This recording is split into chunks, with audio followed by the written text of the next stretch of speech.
Hello, everyone. Today, I want to talk about a book that really challenges how we think about faith in academics. George Marsden's The Outrageous Idea of Christian Scholarship. Sounds like a bold title, right? That's because it is. Marsden's make a strong case for something that a lot of people in higher education still push back on, the idea that Christian perspectives should be a part of serious academic work. And no, he's not talking about preaching in the classroom. It's a lot deeper than that.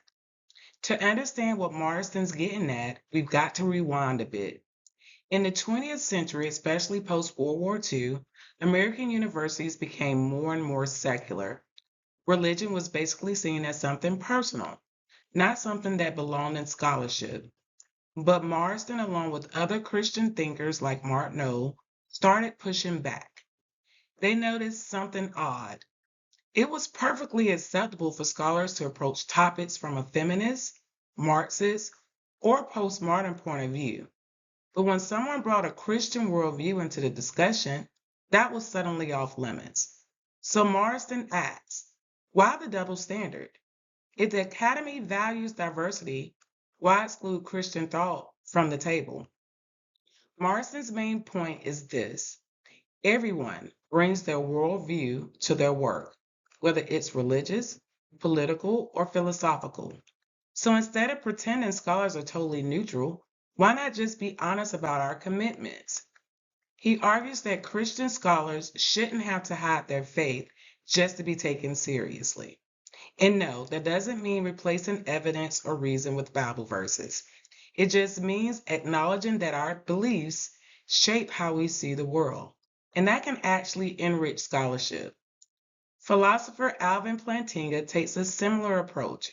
He talks about Augustinian Christian scholarship, where faith and reason work together, not against one another. And honestly, that makes sense. Whether you're a Christian, a secular humanist, or anything in between, your deepest convictions shape how you think, write, and research. Now, some people have concerns. They wonder, what if this opens the door to bias or even sectarianism? It's a fair question, but Marsden isn't saying we should turn the classroom into a pulpit.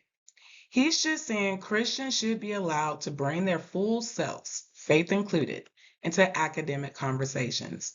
And in today's climate, where universities are focusing more on inclusion and diverse voices, this message is still super relevant. True pluralism means making space for all perspectives, including religious ones. So, is Christian scholarship really that outrageous? Well, according to Marsden, not at all. In fact, it might just be part of what makes the academic world richer, deeper, and more honest. Thank you so much for listening, and I pray that you all have a blessed week.